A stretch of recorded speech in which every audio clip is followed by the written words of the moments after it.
والصلاة والسلام على رسوله الكريم أعوذ بالله من الشيطان الرجيم بسم الله الرحمن الرحيم. حاضرین کرام، مجھ سے جو لوگ ذاتی طور پر واقف ہیں وہ اس بات سے بھی واقف ہیں کہ میں اصلاً ادب اور فلسفے کا آدمی رہا ہوں. میرے دور میں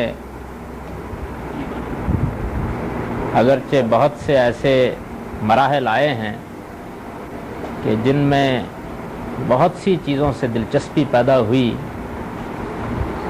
لیکن طبیعت کی افتاد کچھ ایسی واقع ہوئی تھی کہ زیادہ تر دلچسپی ادب اور فلسفے کے مباحث ہی سے شروع میں رہی. مذہب بطور ایک علمی حقیقت کے یا بحثیت علمی مطالعے کے میری زندگی میں بہت بعد میں داخل ہوا ہے. اس وقت داخل ہوا ہے جب میں نے یہاں گورنمنٹ کالج میں اپنی تعلیم کی ابتدا کی. اس پس منظر کی وجہ سے یہ بالکل بدیہی سی بات ہے کہ مجھے کبھی اس صورتحال سے تو سابقہ پیش نہیں آیا کہ کسی شخص کو پڑھنے میں، اس کا مطالعہ کرنے میں، اس کے بارے میں کوئی چیز جاننے میں کوئی مذہبی تعصب آڑے آ گیا. اہم دینی مکاتب فکر کے اس سلسلے میں جناب غلام احمد صاحب پرویز پر گفتگو کرتے ہوئے میں نے تمہید میں یہ بات اس لیے عرض کی کہ میں نے ان کو اس زمانے میں بھی پڑھا جس زمانے میں بھی مذہب سے کوئی اس طرح کی علمی دلچسپی نہیں تھی. اس زمانے میں پھر پڑھا جب مذہب کے ساتھ علمی دلچسپی پیدا ہوئی، اور دونوں ہی ادوار میں ذہنی پس منظر کی نوعیت اس طرح کی تھی کہ تعصب کے لیے جو وجوہ ہو سکتی ہیں وہ موجود نہیں تھی. پہلے دور میں تو میں نے یہ عرض کر دیا کہ ادب اور فلسفے ہی کے پس منظر میں چیزیں نظر سے گزرتی تھی، اس وجہ سے تعصب کا کوئی باعث ہو نہیں سکتا.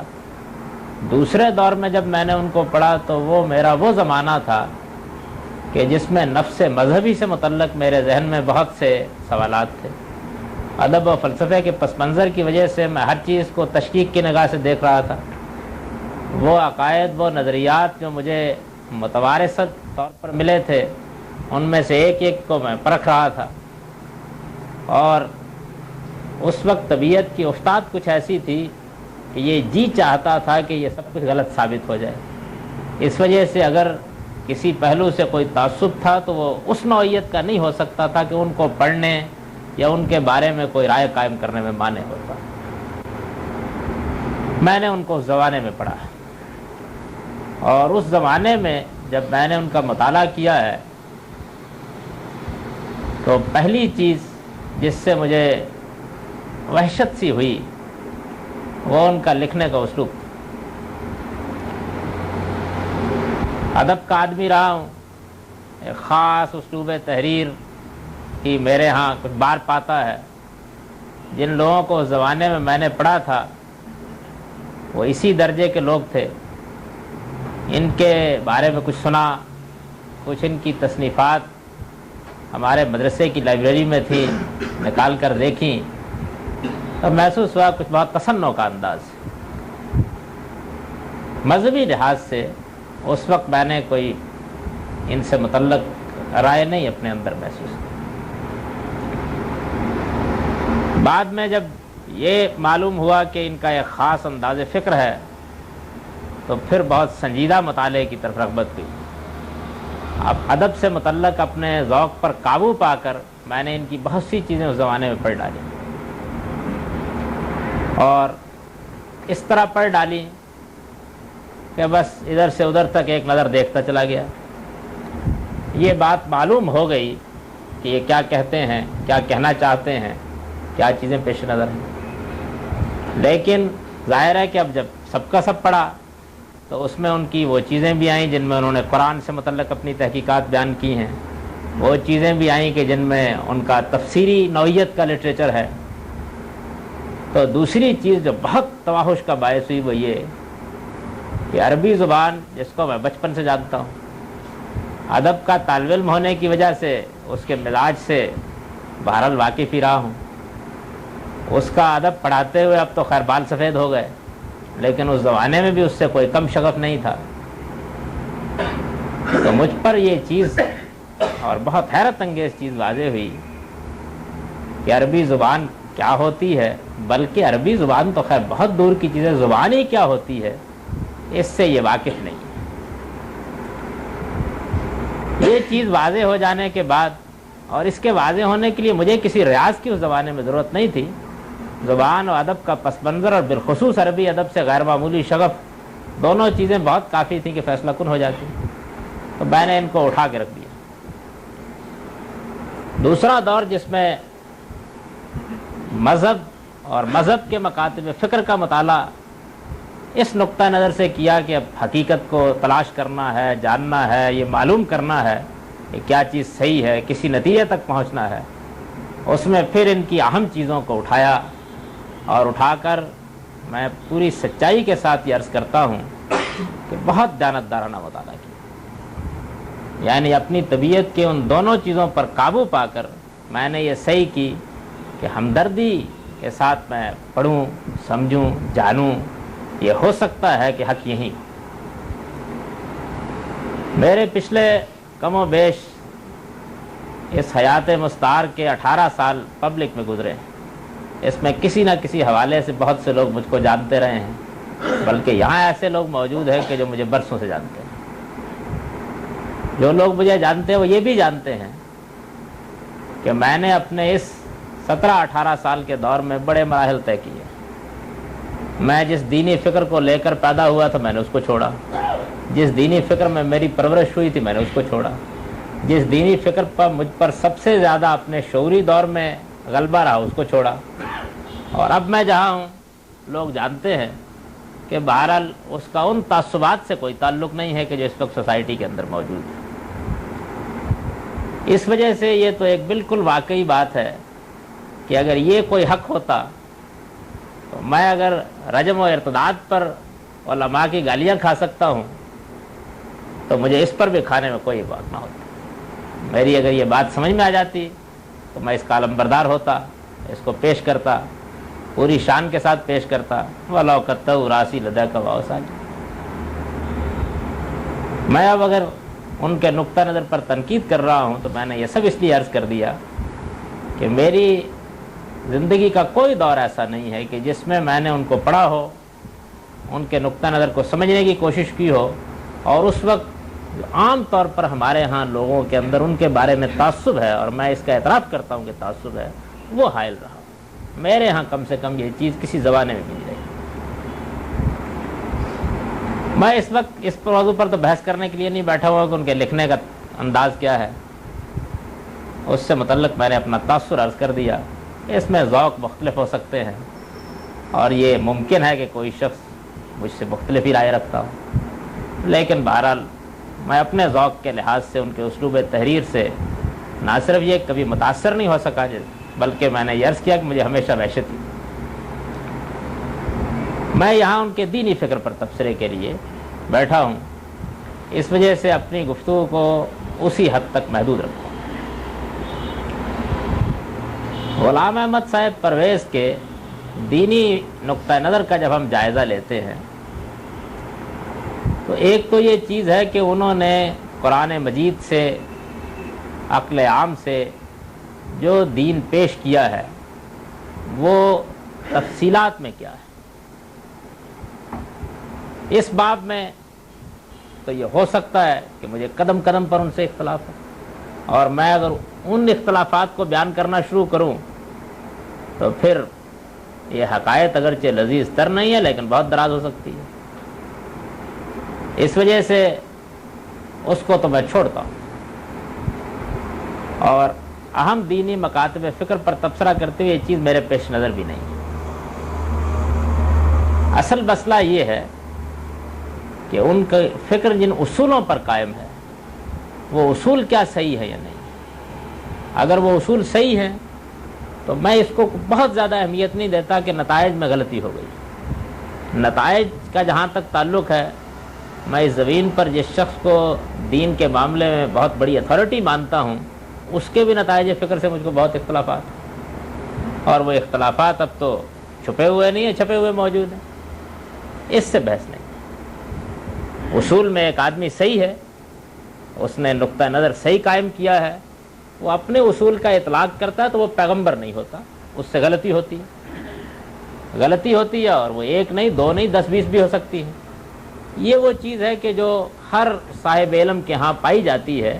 اس سے اگر کوئی ہستی مستثنا ہو سکتی ہے تو صرف اللہ کے پیغمبر ہی کی ہستی مستثنا ہو سکتی ہے۔ اس وجہ سے میں اس میں بحث میں نہیں پڑھ رہا، میں ان اصولی باتوں کا ذکر کروں گا کہ جو پرویز صاحب کی فکر کی اساس ہیں، اور جن کی وجہ سے میں بہت ادب اور بہت معذرت کے ساتھ یہ عرض کر رہا ہوں کہ ان کے فکر کو نہ صرف یہ کہ غلط سمجھتا ہوں، بلکہ اس امت میں ایک ضلالت سمجھتا ہوں۔ اور میرے نزدیک اس زمانے میں ان کو اس ضلالت کی پیشوائی کا شرف حاصل ہے۔ یہ خیال نہ کیجیے گا کہ یہ میں نے کوئی سخت بات کر دی، یعنی یہ بالکل صحیح طریقے پر وہ تاثر ہے جو میں نے علمی طور پر قائم کیا۔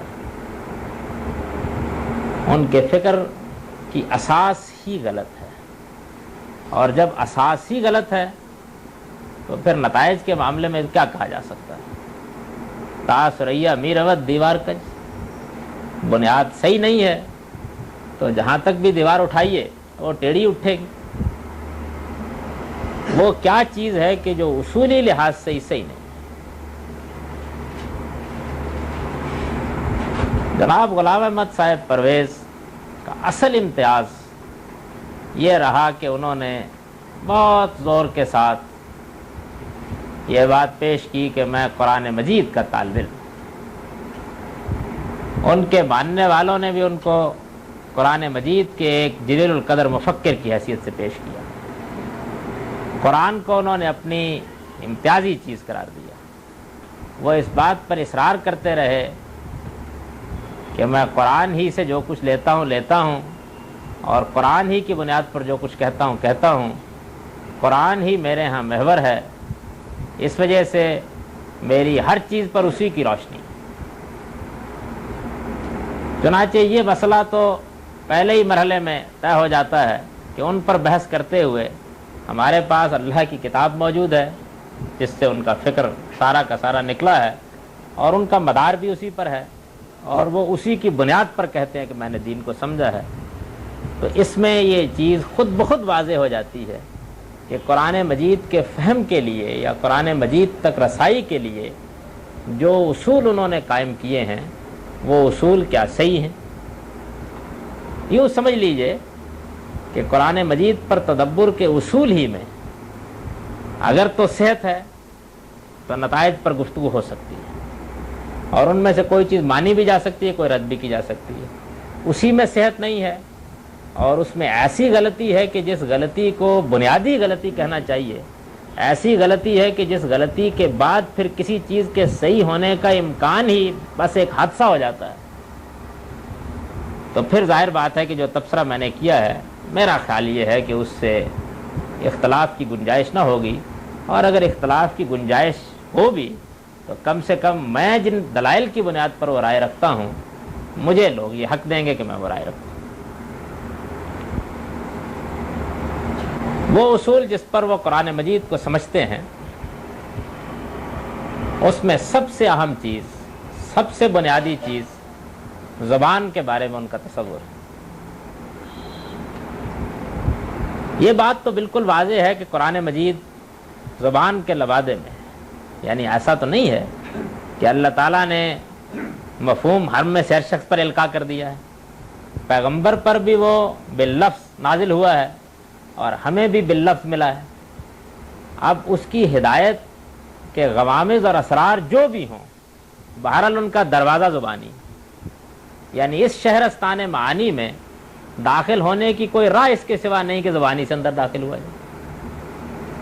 زبان کے اصول، زبان کے قواعد، زبان جو کچھ بھی ہے وہ ایک حاکم کی حیثیت سے موجود رہے گی۔ کوئی آدمی اگر اس دروازے کے سوا کسی اور دروازے سے داخل ہونا چاہے گا تو ظاہر بات ہے کہ وہ کہیں اور چلا جائے گا، اس لیے کہ وہاں جانے کا دروازہ تو وہی ہے، اس کے سوا کوئی اور دروازہ نہیں۔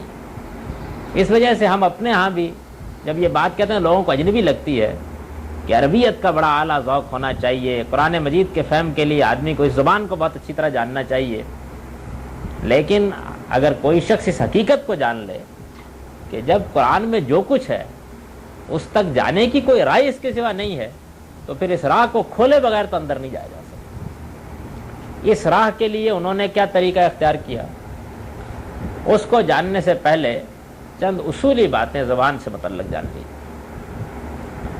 دنیا میں زبان اللہ کا بہت بڑا عطیہ ہے، اس میں ایک قدر مشترک ہے کہ انسان سب کے سب نطق اور ادراک کی صلاحیت لے کے پیدا ہوئے ہیں۔ ہم بھی ایک زبان بولتے ہیں، عرب بھی ایک زبان بولتے ہیں، برطانیہ میں رہنے والے بھی ایک زبان بولتے ہیں، المانیہ میں رہنے والے بھی ایک زبان بولتے ہیں۔ ان سب زبانوں میں الفاظ، محاورے، اسالیب مختلف ہوتے ہیں، لیکن زبان کی کچھ اقدار مشترکہ ہیں جو ہر جگہ موجود ہوتی ہیں، جن زبانوں کو ہم جانتے ہیں ان میں بھی موجود ہوتی ہیں۔ ان میں سے ایک چیز یہ ہے کہ بہرحال زبان کی تاریخ کا اگر علمی مطالعہ کیا جائے تو یہ معلوم ہوتا ہے کہ اس کی ابتدا تو ہماری اصوات ہی سے ہوئی ہے نا، یعنی ہمارے منہ سے جو آوازیں نکلتی ہیں انہی کے مختلف گروپ بن گئے ہیں اور وہ پھر آہستہ آہستہ تعامل سے بامانی ہوتے چلے گئے ہیں۔ لفظ اس طرح بنے ہیں، جملے اس طرح بنے ہیں۔ یہ ہمارا بچہ اب بھی سیکھتا ہے تو دیکھ لیجئے کیسے سیکھتا ہے، کس طرح مفردات سے تالیفوں تک پہنچتا ہے۔ تو انسان کی زبان اس طریقے سے بنی ہے۔ اب ظاہر ہے کہ اس میں یہ چیز پیدا ہو گئی ہے کہ جو لفظ بھی ہم بولتے ہیں اس کی ایک حقیقت ہوتی، یعنی اس کی اگر آپ تاریخ کا تتبع کریں، اس کے پیچھے پیچھے چلیں اور یہ جانیں کہ یہ کہاں سے بنا ہے تو پہنچ جاتا آدمی، یعنی کبھی پہنچ جاتا ہے کبھی نہیں پہنچتا، لیکن بہرحال بہت سی زبانوں میں پہنچ جاتا ہے۔ یہ کسی لفظ کی حقیقت تک پہنچنا، وہ کہاں سے نکلا، کہاں سے بنا، اس کی ابتدائی صوت کیا تھی، اس وقت وہ کس معنی میں تھا، مختلف ادوار میں وہ کن مراحل سے گزرا، یہ وہ چیز ہے کہ جو دنیا کی ہر زبانی میں ہوتی ہے۔ عربی زبان کا معاملہ یہ ہے کہ وہ چونکہ دوسری زبانوں کے اختلاط سے نہیں بنی، اس لیے اس میں یہ تحقیق اور بھی آسان ہو جاتی، اور عربی زبان سے واقف ہر شخص جانتا ہے کہ اس میں ہم بہت آسانی کے ساتھ یہ بتا دیتے ہیں کہ یہ ایک مادہ ہے جس سے مختلف الفاظ مختلف مراحل میں بنتے چلے گئے۔ ہماری اپنی زبان میں بھی یہ ہوتا ہے۔ ہماری زبان میں کیا ہوگا، ہم جو لفظ بول رہے ہیں وہ لفظ کسی دوسری زبان سے آیا ہوگا، مثلا وہ ہندی سے آیا ہوگا، وہ فارسی سے آیا ہوگا، وہ عربی سے آیا ہوگا، وہاں وہ ظاہر ہے کہ کسی طریقے سے بنا ہوگا، اس کے بننے کی وہ تاریخ وہاں بھی موجود ہوگی، اس کی ہم تحقیق کرتے کرتے اس کی بالکل انتہا تک بھی اگر ممکن ہوتا ہے تو پہنچ جاتے ہیں اور یہ بتا دیتے ہیں کہ یہ لفظ مختلف ادوار میں ان مراحل سے گزر کر یہاں تک پہنچا ہے۔ یہ لسانیات کا بڑا دلچسپ موضوع ہے، یعنی اس میں یہ بات جانی جاتی ہے کہ لفظ کی تاریخ کیا ہے۔ اس پر عربی زبان میں بھی بہت سی چیزیں لکھی گئی ہیں، ہماری اردو میں بھی ہیں۔ اس کا فائدہ کیا ہوتا ہے؟ اس کا فائدہ یہ ہوتا ہے کہ آدمی یہ جان لیتا ہے کہ ہم جس لفظ کو آج بول رہے ہیں یہ لفظ اپنا کیا پس منظر رکھتا ہے، اس میں یہ معنی کیسے پیدا ہوئے ہیں یہ جان لیتا ہے۔ لیکن اس ساری بحث کا تعلق علم لسانیات سے ہے۔ اس بحث کا زبان کے فہم، کسی کلام پر تدبر سے کوئی تعلق نہیں۔ کسی کلام کا متکلم جب اپنا مدعا بیان کرتا ہے تو اس میں یہ چیز کوئی اہمیت نہیں رکھتی کہ جو لفظ اس نے استعمال کیا اس لفظ کی تعریف کیا ہے، اس میں یہ چیز اہمیت رکھتی ہے کہ اس نے یہ لفظ جب استعمال کیا اس وقت یہ کس معنی میں بولا جاتا تھا، جو محاورہ استعمال کیا اس زمانے میں اس کا کیا مفہوم تھا، یہ چیز اہمیت رکھتی ہے۔ یہ چیز بالکل بدیہی ہے. میں چند بہت عام فہم مثالیں دے دیتا ہوں، سے بات سمجھ میں آ جائے گی. ہم اردو زبان میں عام بولتے ہیں شوربہ. اس زمانے میں اس زمانے میں یہ لفظ بولا جاتا رہا ہے. میں آج اگر یہ کہوں یہاں پر کہ میں نے شوربے کے ساتھ روٹی کھائی ہے، تو اس کا ایک مفہوم ہے جو اس زمانے میں جب میں یہ لفظ بول رہا ہوں، جب یہ فقرہ میری زبان سے نکل رہا ہے، متعارف ہے. میرا مخاطب فوراً وہ مفہوم سمجھ لیتا ہے، اور اس مفہوم کو سمجھ لینے کے بعد وہ میرے مدعا کو پا لیتا ہے. اس میں کوئی اس کو دقت نہیں ہوتی. یعنی وہ میں نے شوربے سے روٹی کھائی ہے میں نہ میں کی تاریخ پر غور کرتا ہے، نہ نے کی تاریخ کو کریدتا ہے، نہ روٹی کے بارے میں یہ بحث کرتا ہے کہ یہ کہاں سے لفظ بن کے آ گیا ہے، نہ کھائی ہے کی تاریخ سے اس کو کوئی دلچسپی ہوتی ہے. وہ اگر اردو زبان سے واقف ہے تو میں جیسے ہی یہ جملہ بولوں گا وہ اپنے متعارف علم کی بنیاد پر میرا مفہوم سمجھ لیتا، جان لیتا. یہ چیز ہے جو زبان میں اصل اہمیت رکھتی ہے. اب فرض کیجئے کہ علم و دانش کی کسی مجلس میں کوئی لسانیات کا باہر ہے، اس سے یہ سوال کیا جاتا ہے کہ یہ لفظ شوربہ بنا کیسے ہے. تو وہ مثال کے طور پر یہ کہتا ہے کہ بھائی بات یہ ہے کہ اصل میں یہ لفظ قدیم دری زبان سے ہوتا ہوا آیا ہے. شور نمک کو کہتے ہیں. اب بھی فارسی میں یہ لفظ اس معنی میں استعمال ہوتا ہے، اردو میں بھی استعمال ہوتا ہے. سمندر کو اسی وجہ سے دریائے شور کہا جاتا ہے. اور با پانی کو کہتے ہیں. تو یہ لفظ نمکین پانی کے لیے استعمال ہوتا تھا، آہستہ آہستہ ایک خاص طرح کے سالن کے لیے استعمال ہونے لگ گیا. یہ اس نے تحقیق بیان کر دی. اس تحقیق سے ہمیں روشنی ملی کہ یہ لفظ کیسے بنا ہے، اس کے پس منظر کیا ہے. لیکن وہ مفہوم جو متکلم نے یہ جملہ بول کر کے میں نے شوربے سے روٹی کھائی ہے ادا کرنا چاہا تھا، اس میں نہ اس تحقیق نے کوئی اضافہ کیا نہ اس میں کوئی کمی. وہ مفہوم اپنی جگہ ہے. اب دیکھیے کہ یہ بحث اگر لسانیات کے دائرے میں رہی تو اس میں ایک حسن بھی ہے، اس کی داد بھی دی جا سکتی ہے، اس سے لطف بھی اٹھایا جا سکتا ہے. لیکن یہ جملہ میں نے اپنی کتاب میں لکھ دیا کہ میں نے شوربے سے روٹی کھائی، یعنی کوئی مضمون بیان کرتے ہوئے جملہ لکھ دیا. میری کتاب پر 2 4 5 10 صدیاں گزر گئیں. اب اس کے بعد ایک آدمی میری کتاب کی شرح لکھتا ہے. شرح لکھتے وقت اس کے لیے فطری اصول یہ ہوگا کہ وہ یہ دیکھے کہ جب یہ کتاب جاوید لکھ رہے تھے اس وقت شوربہ کس مفہوم میں استعمال ہوتا ہے. یہ فطری اصول ہوگا. وہ اگر یہ تحقیق کرے گا، اس زمانے کی زبان کی تحقیق کرے گا، جانے گا، اور اس کو یہ معلوم ہو جائے گا کہ خاص طرح کے سالن کو شوربہ کہا جاتا تھا، تو بس وہ میرا مفہوم صحیح سمجھ لے گا.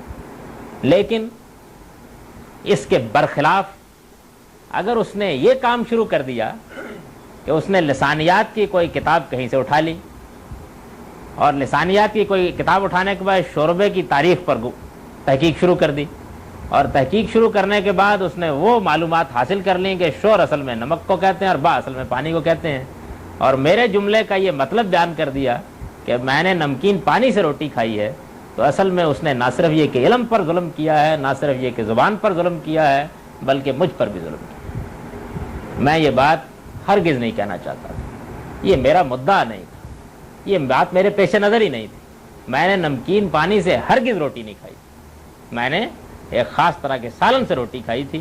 میں نے اپنے اس عمل کو اس فقرے میں بیان کیا تھا. میری بات کو اس نے سمجھنے کے لیے جو طریقہ اختیار کیا وہ طریقہ غلط ہے. یہ طریقہ، یہ بات نہ خیال کیجئے کہ دنیا کی صرف کسی ایک آدھ زبانی میں، ہر زبان میں اختیار کیا جا سکتا ہے. یہ ہمارے گھروں میں حوالہ ہے ٹیلی ویژن. فرض کر لیجئے کہ میں یہ کہتا ہوں کہ میں نے ایک ٹیلی ویژن خریدا. اس زمانے کا ہر آدمی جانتا ہے ٹیلی ویژن کیا ہے. ایک خاص آلہ ہے، اس کو بولتے ہی اس کا ایک تصور آ جاتا ہے. اگر فرض کر لیجئے کہ کوئی آدمی لغت پر تحقیق کر رہا ہو تو وہ بھی یہی بیان کرے گا کہ ٹیلی ویژن ایک اس طرح کا آلہ ہے، اس میں اس طریقے سے ایک خاص اسٹیشن سے جو گفتگو بات چیت بھی کی جاتی ہے، یا کوئی ڈرامہ کیا جاتا ہے، یا کوئی اور اس طرح کی چیز ہوتی ہے، وہ نشر ہو جاتی ہے، اس میں آواز بھی آتی ہے، تصویر، اس کی تصویر کھینچ دے گا.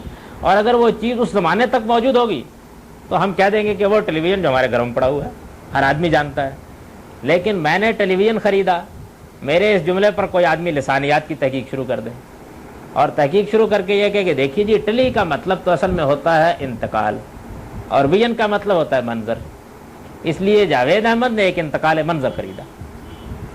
تو یہ لسانیات کی تحقیق صحیح ہونے کے باوجود بھی غلط جگہ پر ہو گئی۔ ٹیلی ویژن کو ٹیلی ویژن کا نام کیوں دیا گیا ہے، اس کے لیے لسانیات کی تحقیق کیجئے۔ شوربا کا لفظ کیسے وجود میں آیا ہے اور اس سالن کو شوربا کیوں کہتے ہیں، اس کے لیے لسانیات کی تحقیق کیجئے۔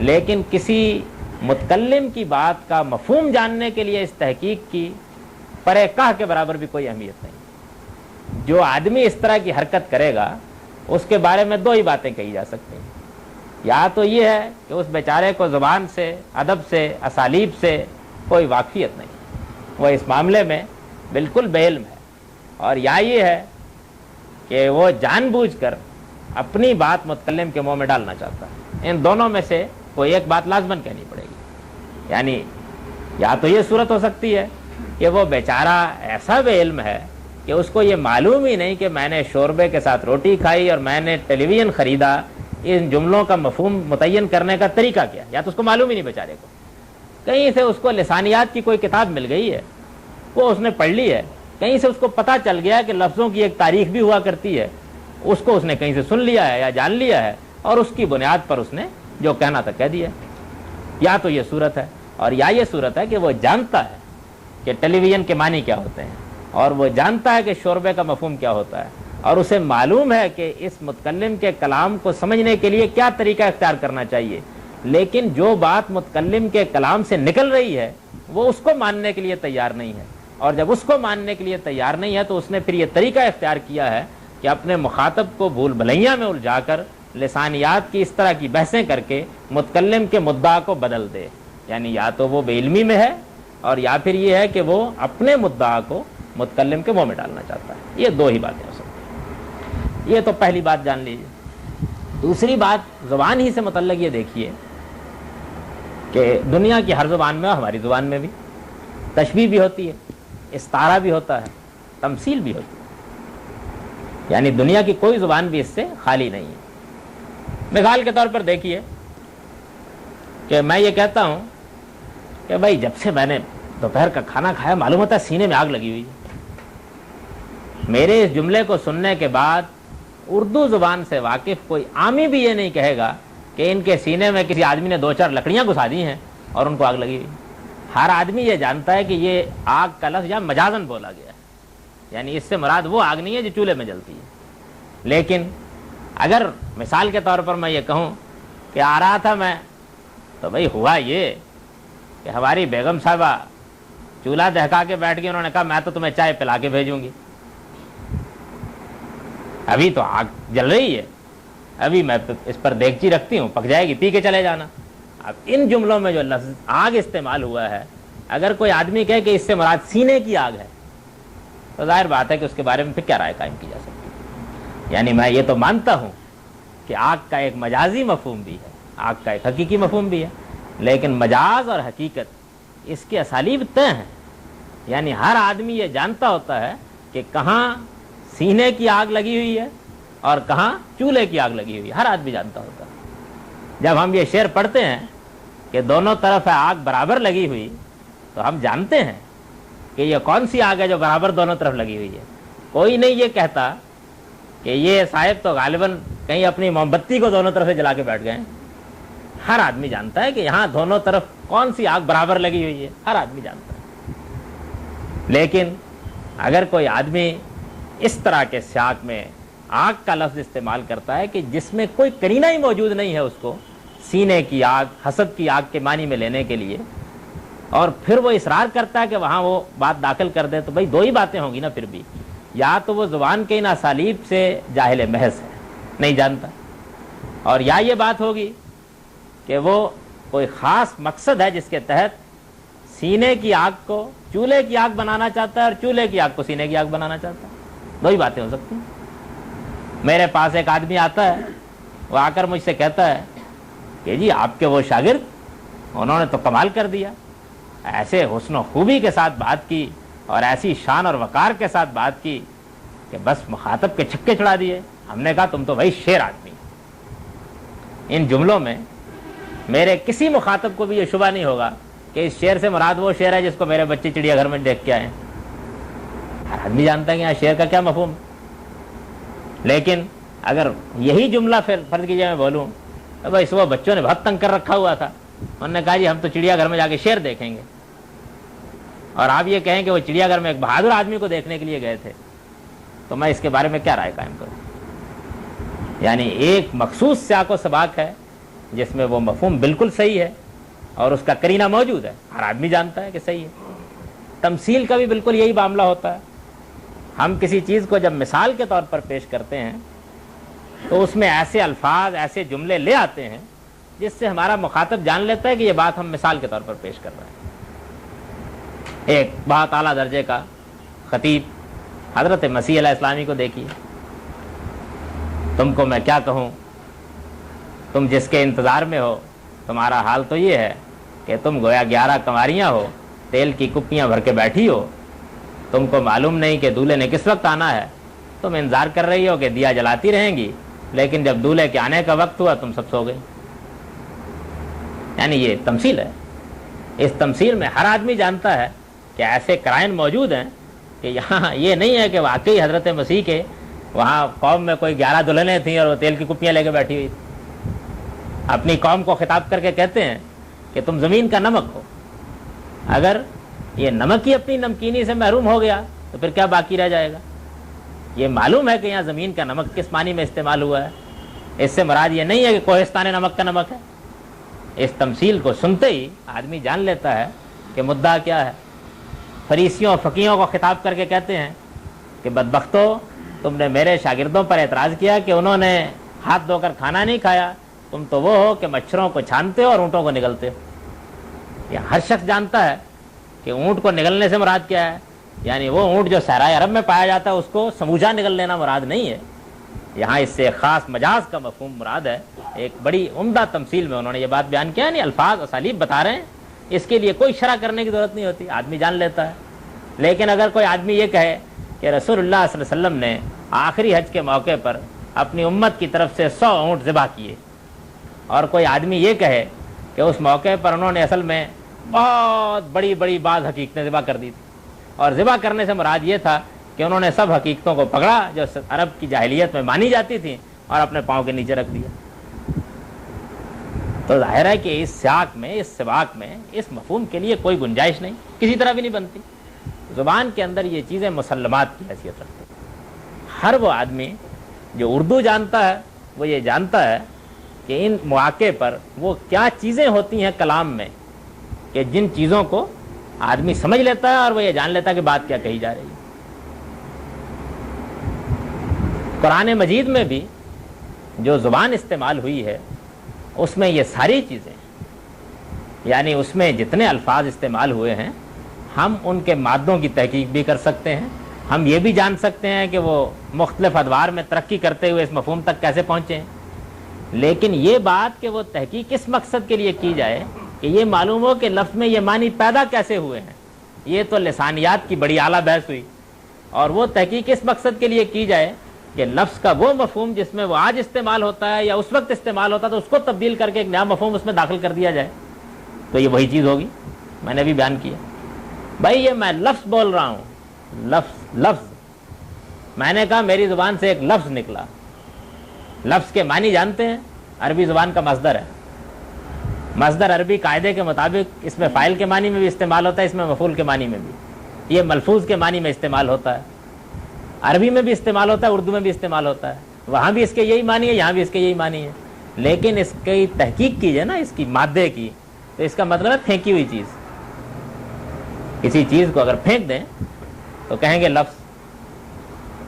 اب یہ کہ فرض کیجئے کہ کوئی آدمی یہ کہے کہ میں نے ایک لفظ بولا اور آپ یہ کہیں کہ اس نے ایک پھینکی ہوئی چیز بولی, تو اس تحقیق کی کوئی کیا داد دے گا؟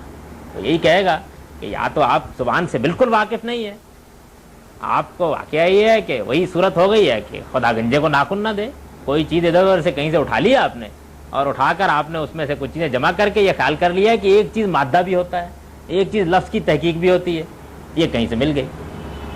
میں یہ عرض کرتا ہوں کہ عربی زبان میں ایک تو ایسے لوگ ہیں کہ جنہوں نے لغت اس اصول پر ترتیب دیا ہے.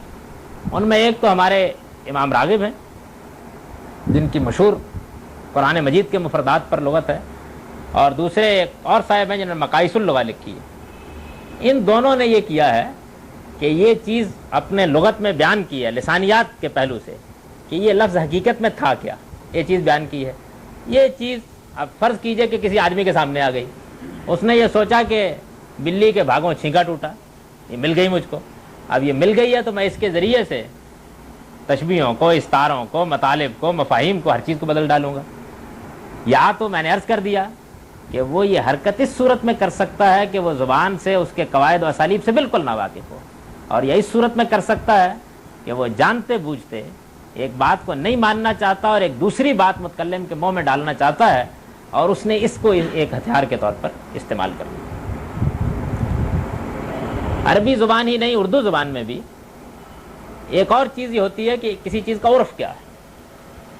یہ عرف نہ صرف یہ کہ معاشرے میں ہوتا ہے, بلکہ اس سے بھی آگے بڑھ کر بعض اوقات ایک شاعر اور ایک ادیب اور ایک محقق اور ایک فلسفی اپنے کلام میں تخلیق کر لیتا ہے. علامہ اقبال نے اپنے کلام میں خودی کو جس معنی میں استعمال کیا ہے وہ ان سے پہلے الشاذ کالمعدوم کسی نے استعمال کیا. جس مفہوم میں انہوں نے استعمال کیا, خودی ہمارے ہاں ایک برے مفہوم میں استعمال ہوتا تھا, لیکن اس لفظ کا انہوں نے ایک مخصوص مفہوم لیا اور اس کو اپنے فلسفے میں بڑی اعلیٰ جگہ دی. یہ ان کا عرف ہے. یہ لفظ اب اپنے لغوی مفہوم میں نہیں رہا. علامہ اقبال کے کلام میں اس کو اس کے اس عرف کی روشنی میں دیکھا جائے گا اور عرف کی روشنی میں سمجھا جائے گا. میں نے اس سے پہلے بھی یہاں یہ مثال دی تھی کہ ہمارے ہاں اب بھی اس وقت بھی ہر آدمی جانتا ہے کہ وہ گاڑی جس کو ہم تیزگام کہتے ہیں وہ بھی پیسنجر ٹرین ہے, اور وہ گاڑی جس میں سائیوال شریف سے بیٹھ کر آ جائیے اور ہر اسٹیشن پر رکتی ہے وہ بھی پیسنجر ٹرین ہے. بھائی لغت کے لحاظ سے تو مسافر گاڑی ہیں دونوں ہی, لیکن اگر کوئی آدمی ہمیں آ کے یہ کہتا ہے کہ میں پیسنجر ٹرین سے آیا ہوں تو کوئی آدمی اس سے تیزگام نہیں سمجھے گا. یہ معاشرے کا عرف ہے, یعنی لفظ کی لغت میں وہ مفہوم موجود ہے لیکن معاشرے کے عرف نے اس کو بالکل دوسرے مفہوم میں مستعمل کر دیا ہے. یہ چیزیں ہیں جو زبان کے اندر ملحوظ رکھنی چاہیے. اب میں یہ عرض کرتا ہوں کہ پرویز صاحب نے کیا کیا. انہوں نے یہ کیا, یہ جو میں نے ابھی مثالیں دی, قرآن مجید کے عرف کو, وہ عرف جو معاشرے نے پیدا کیا, وہ عرف جو سیاق سباق نے پیدا کیا, وہ عرف جو متکلم نے پیدا کیا, ملحوظ رکھے بغیر علامہ اقبال کے کلام میں خودی کا وہ مفہوم داخل کر دیا جو لغت میں لکھا ہوا تھا.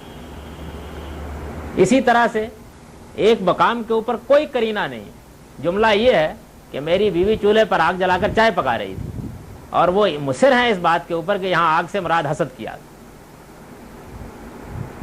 یعنی میں مثالیں عرض کر رہا ہوں. ایک چیز میں تشبیہ اور استعارے کا کوئی امکان ہی نہیں ہے سرے سے. زبان ابا کرتی ہے کہ وہاں مانا جائے, وہ اس کو تشبیہ اور استعارے کے مفہوم میں لے رہے ہیں. اب اس کا نتیجہ کیا نکلتا ہے؟ اس کا نتیجہ یہ نکلتا ہے کہ جو بات متکلم کہنا چاہتا ہے وہ کہیں سے کہیں چلی جاتی ہے. اس کے لیے وہ کیا طریقے استعمال کرتے ہیں؟ وہی طریقے استعمال کرتے ہیں جو میں نے ابھی بیان کر دیے. یعنی جہاں لفظ کے اس مفہوم کو انہیں قبول نہیں کرنا ہوتا, یا یہ کہیے کہ ان کو غلطی لگی ہوئی ہے, دونوں ہی صورتیں ہو سکتی ہیں, تو وہ یہ کریں گے کہ وہاں اس کے مادے کی تحقیق پیش فرما دیں گے. اس مادے کی تحقیق سے وہ ایک نیا مفہوم پیدا کریں گے اس لفظ میں. اہل عرب اس سے واقف ہی نہیں ہوں گے, اہل اردو بھی واقف نہیں ہوں گے, لیکن وہ نیا مفہوم پیدا کر کے آیت کی تعویل کر دیں گے. جیسے میں نے عرض کیا نا کہ وہ مادے کی تحقیق کریں گے, اور میرا یہ جملہ کہ میں نے ایک ٹیلی ویژن خریدا, اس کا مطلب یہ بیان کر دیں گے کہ میں نے ایک انتقال منظر خریدا. عرف کو نظر انداز کر دیں گے. تمثیل وہاں پیدا کر دیں گے, یہاں تمثیل کا کوئی کرینہ ہی نہیں ہے. تشبیہ وہاں پیدا کر دیں گے, یہاں تشبیہ کا کوئی کرینہ ہی نہیں ہے. تو یہ واقعہ ہے کہ میں چونکہ طبیعت کے اعتبار سے کچھ اس مزاج کا آدمی ہوں کہ میں آخری درجے میں حسن ظن قائم کرتا ہوں, لیکن میں نے ان کو اس وقت بھی پڑھا تھا تو بڑی مشکل سے مجھے اپنے حسن ظن پر قائم رہنا نصیب ہوا.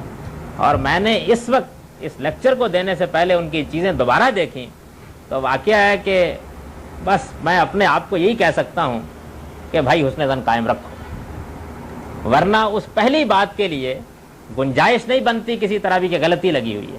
صاف یہ معلوم ہوتا ہے کہ وہ بعض قرآن مجید کی صریح باتوں کو نہیں ماننا چاہتے اور جب نہیں ماننا چاہتے تو پھر اس کے بعد وہ یہ طریقے اختیار کر لیتے ہیں. یہ صاف معلوم ہوتا ہے.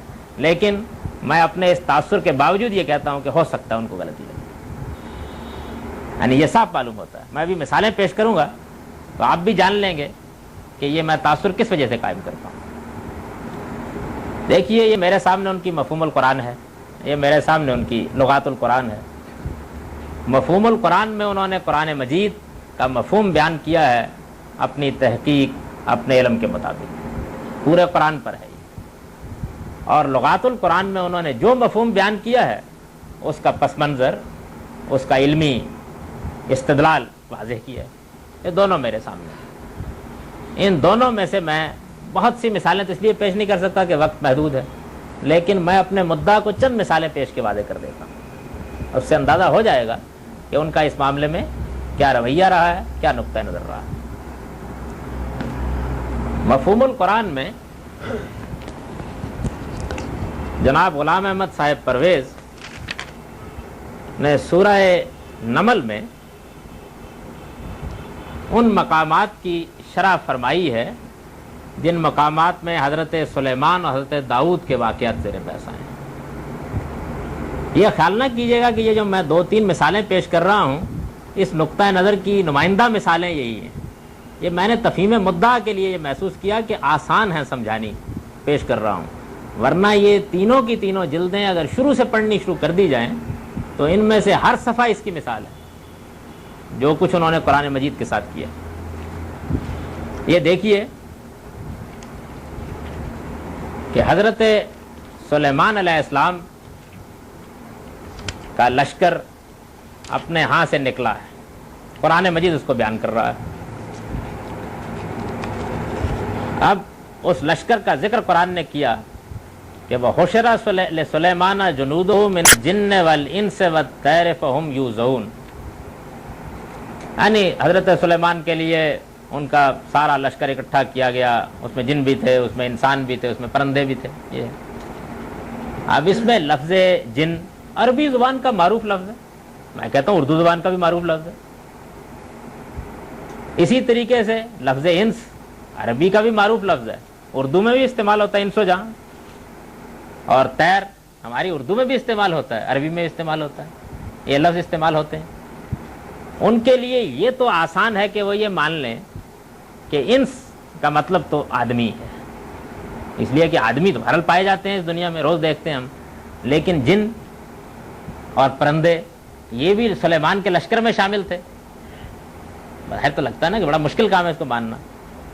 تو اب انہوں نے کیا کیا, انہوں نے یہ کیا کہ جن اور طیر دونوں کو تختہ مشق بنایا. جن کو کیسے بنایا؟ بالکل اسی طرح جیسے میں نے شوربے کی مثال پیش کی تھی. معروف لفظ ہے عربی کا. اگر کوئی آدمی اس پر تحقیق کرے تو تحقیق کر کے یہ کہے گا کہ یہ جنوں کو جن اس لیے کہتے ہیں, یعنی یہ کہے گا جنوں کو جن اس لیے کہتے ہیں کہ عربی میں جنہ جنوں کے معنی ہوتے ہیں چھپا ہونا, تو یہ چونکہ نظر نہیں آتے اس وجہ سے ان کو جن کہا جاتا ہے. ایک دوسرا آدمی کیا کرتا ہے, وہ یہ کرتا ہے کہ جنہ جنوں کے معنی چھپے ہونے کے ہوتے ہیں, لہذا چھپی ہوئی کوئی مخلوق وہ کوئی صحرا کے باشندے بھی ہو سکتے ہیں. شوربہ ہو گیا, یعنی جو میں نے مثال پیش کی اسی کی روشنی میں دیکھ لیجئے. تو یہ انہوں نے کیا. اچھا یہ تو چلیے ہو گیا. اب مسئلہ پیدا ہوا طیر کا. وہ عربی زبان کا اتنا معروف لفظ ہے پرندوں کے معنی میں کہ دوسرا کوئی لفظی شاید تلاش کرنا مشکل ہو جائے. بہت معروف لفظ ہے, لیکن اس کو بھی لینا مشکل ہوا. تو انہوں نے اس کی تحقیق کی. اب جن کی تحقیق تو خیر سادہ ہے, میں نے عرض کر دی. ذرا یہ دیکھیے کہ انہوں نے اس کی تحقیق جو کی ہے وہ کیا ہے. لفظ طیر کو سامنے رکھیے اور پھر اندازہ کیجئے کہ یہ سب کس طرح ہوتا ہے. لفظ طیر کے اوپر بحث کرتے ہوئے, اس کے مختلف مفاہیم بیان کرتے ہوئے لغات القرآن میں لکھتے ہیں فرس مطار اور تیار, ہوشیار اور تیز رفتار گھوڑے کو کہتے ہیں. سورہ نمل میں ہے کہ حضرت سلیمان کے لشکر جن, انس اور طیر پر مشتمل سے. جن سے مراد وحشی قبائل ہیں, انس مہذب آبادیاں اور طیر تیز رفتار گھوڑے. یہ مفہوم غور فرمایا آپ نے کہاں سے نکلا؟ پوری عربی زبان میں, اس کے تمام لغتوں میں اس کے تمام استعمالات میں ایک مثال بھی پیش نہیں کی جا سکتی کہ تیر گھوڑے کے لیے استعمال ہوتا ہو. بھائی میں بھی یوں بول سکتا ہوں کہ یہ گھوڑا کیا ہے, یہ تو اڑتا ہوا پرندہ ہے, بول سکتا ہوں, سمجھ رہے نا یہ بات. لیکن یہ لفظ اگر فرض کیجئے کہ مجھے مجاز کے معنی میں استعمال کرنا ہو تو کوئی کرینہ ہوگا نا جس میں میں استعمال کروں گا. اگر کرینہ موجود نہیں ہے تو پھر اس کے معنی پرندے ہی کے ہوں گے. اب اگر کوئی آدمی فرض کیجئے یہ کہے کہ یہ جو بس جا رہی ہے جس کے پیچھے لکھا ہوا ہے پپو طیارہ, دیکھا ہوگا ہمارے یہاں روز چلتی ہیں بسیں, تو طیارہ جو ہے وہ تو اصل میں جہاز کو کہتے ہیں, لہذا یہ جہاز ہے. یہاں انہوں نے کیا فرسن طیار, یہ مثال دی, تیز رفتار گھوڑا. جب فرس کا لفظ ساتھ بولا جائے گا, جب طیار بولا جائے گا تو یہ معنی اس میں پیدا ہو جائیں گے. یہ معنی مجازن پیدا ہوتے ہیں.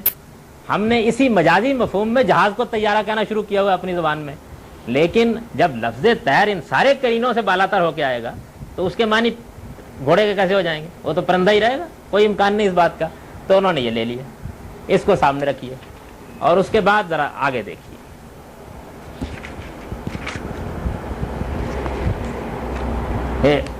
ان کو یہ خیال ہوا کہ رسالے کے گھوڑے بھی کہنا ذرا مشکل کام ہے یہاں, تو انہوں نے ترجمہ کیا ہے سلیمان کے لشکروں میں شہروں کے مہذب باشندے, جنگلوں اور پہاڑوں کے دیو ہیکل وحشی اور قبیلہ تیر کے شاہ سوار سب شامل تھے.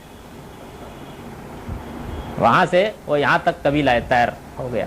یہاں کچھ غرابت محسوس ہوتی ہے اگر وہی مفہوم لیا جائے تو یہ انہوں نے کر دیا. یہ قبیلہ تیر کیا چیز ہے؟ کسی قبیلے کا نام قرآن نے لینا ہو تو اس کے لیے کیا یہی طریقہ ہے کہ اب تیر کہہ دیا جائے؟ ساری دنیا اس مصیبت میں پڑی رہے پرندے, اور اس سے مراد ہو قبیلہ. اگر کسی قبیلے کا نام بھی تیر ہو تو اس کے لیے کرینہ ہوگا, شواہد ہوں گے, زبان کے اندر وہ چیز موجود ہوگی کہ اس کو جان لیا جائے. اچھا, یہ بات کہ صحرا کے باشندے جنگل میں رہنے والے, ان کے لیے معروف لفظ قرآن مجید میں استعمال ہوا ہے آراب, استعمال ہوا ہے نا. اگر فرض کر لیجئے کہ حضرت سلیمان کے لشکر میں یہ تھے تو قرآن نے جہاں صحرا کے باشندوں کا ذکر کیا قالت الاعراب آمنا, معروف لفظ ہے.